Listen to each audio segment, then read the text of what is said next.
എല്ലാവർക്കും ടെക്ലേമത്തിലേക്ക് സ്വാഗതം. നമ്മൾ ഡിസ്കസ് ചെയ്യാൻ പോകുന്നത് സാംസങ് ഗാലക്സി M35 കുറിച്ചാണ്.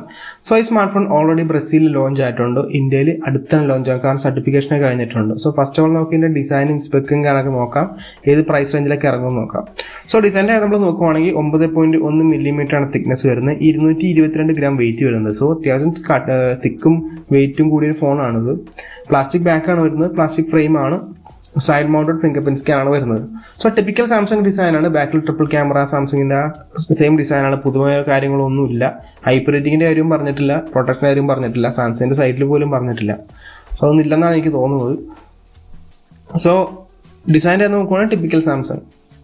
ഈ ഡിസ്പ്ലേയുടെ കാര്യം നമ്മൾ നോക്കുവാണെങ്കിൽ 6.6 ഇഞ്ചിന്റെ ഒരു ഫുൾ HD+ ഫ്ലാറ്റ് 8-bit 120 ഹെർട്സിന്റെ സൂപ്പർ ആമോലെഡ് പാനലാണ് വരുന്നത്.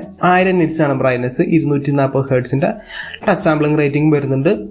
സോ HDR കാര്യം പറഞ്ഞിട്ടില്ല സാംസങ്ങിന്റെ സൈറ്റിൽ, മിക്കവാറും കാണാൻ സാധ്യത കുറവായിരിക്കും. പിന്നെ in display finger print scanner കൂടെ കൊടുത്തിട്ടില്ല. സാറ് മിക്ക പ്രൈസിലുള്ള മിക്ക ഫോണുകളും നമുക്ക് ഇൻ ഡിസ്പ്ലേ ഫിംഗർ പ്രിന്റ് സ്കാനാണ് വരുന്നത്, പക്ഷെ നമുക്കിവിടെ സൈഡ് മൗണ്ടർ കിട്ടിയിട്ടുള്ളൂ. പ്രൈസ് കട്ടിംഗ് ആണ്, ടിപ്പിക്കൽ സാംസങ് ബിഹേവിയർ ആണ് കാണുന്നത്. ഇനി ഓൾറെഡി കാര്യം നമ്മൾ നോക്കുവാണെങ്കിൽ ഭാഗ്യത്തിന് നമുക്കിവിടെ ഡുവൽ സ്റ്റീരിയോ സ്പീക്കേഴ്സ് കിട്ടുന്നുണ്ട്, ഡോൾബി അറ്റ്മോസ് സപ്പോർട്ട് ഉണ്ട്, പക്ഷേ ഹെഡ്ഫോൺ ജാക്ക് ഇല്ല. അതും കൂടി വരുവായിരുന്നെങ്കിൽ അത്യാവശ്യം കേപ്പബിൾ ആയിട്ടുള്ള മൾട്ടിമീഡിയ എക്സ്പീരിയൻസ് നമുക്ക് കിട്ടിയാണ്. സോ എന്നാലും കുഴപ്പമില്ലാത്തൊരു മൾട്ടിമീഡിയ എക്സ്പീരിയൻസ് ഉണ്ട്.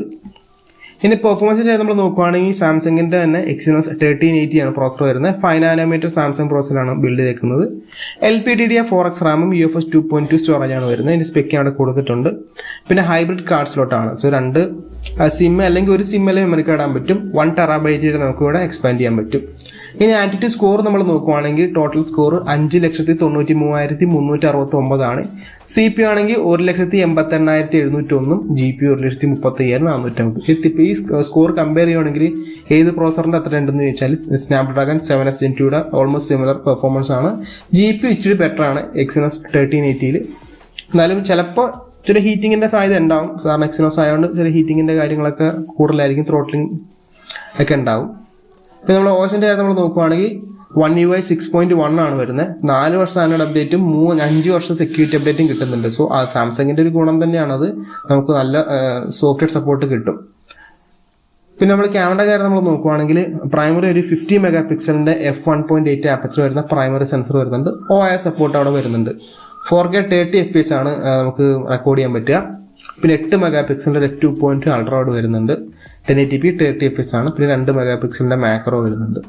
പിന്നെ സെൽഫിയുടെ കാര്യം നമ്മൾ നോക്കുവാണെങ്കിൽ 13 മെഗാ പിക്സൽ f2.2 ആപ്പച്ചർ വരുന്ന സെൽഫി ക്യാമറ 1080p 30 FPS ആണ് വരുന്നത്.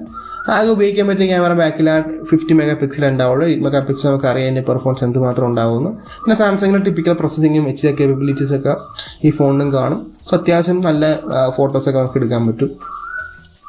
പിന്നെ ഈ ബാറ്ററിയുടെ കാര്യം നമ്മൾ നോക്കുവാണെങ്കിൽ 6000 mAh ബാറ്ററിയാണ് വരുന്നത്. 25 വാട്ട് ചാർജറാണ്. സോ 0 to 100 ഒരു 1.5 മണിക്കൂറൊക്കെ എടുക്കും ചാർജ് ആയിട്ട് വരാൻ. പിന്നെ ബോക്സിൽ ചാർജർ പ്രതീക്ഷിക്കേണ്ട, എക്സ്ട്രാ കോസ്റ്റ് അതിൻ്റെ കൂടെ ആഡ് ചെയ്തോളൂ. ഒരു 1000 രൂപയൊക്കെ അതിൻ്റെ കൂടെ ആഡ് ചെയ്ത് കഴിഞ്ഞാൽ ഫോണിൻ്റെ കൂടെ എക്സ്ട്രാ ഒരു 1000 രൂപ ആഡ് ചെയ്യേണ്ടി വരും. സോ ബാറ്ററി കപ്പാസിറ്റി കുഴപ്പമില്ല, ചാർജിങ് ബ്രിക്കും കൂടി ബോക്സിൽ കൊടുക്കുവാണെങ്കിൽ നല്ലതായിരിക്കും. ഇനി നമ്മൾ കണക്ടിവിറ്റി കാര്യം നമ്മൾ നോക്കുവാണെങ്കിൽ Wi-Fi 6 ആണ് വരുന്നത്, Bluetooth 5.3 വരുന്നുണ്ട്, NFC വരുന്നുണ്ട്, USB Type-C 2.0 ആണ് വരുന്നത്. പിന്നെ ഹൈബ്രിഡ് കാർഡ് സ്ലോട്ട് ആണ്. സോ അത്യാവശ്യം നല്ല കണക്ടിവിറ്റി ഫീച്ചേഴ്സും നമുക്ക് ഇവിടെ വരുന്നുണ്ട്. ഇനി പ്രൈസിന്റെ കാര്യം നമ്മൾ നോക്കുവാണെങ്കിൽ നമുക്കിവിടെ ഒരു വേരിയന്റേ വരുന്നുള്ളൂ. സാംസങ്ങിൽ 8GB 256 ആണ് ആകെ വരുന്ന വേരിയന്റ്. ഇത് 20,000 രൂപ താഴെയാണ് ഞാൻ പ്രതീക്ഷിക്കുന്ന പ്രൈസ്.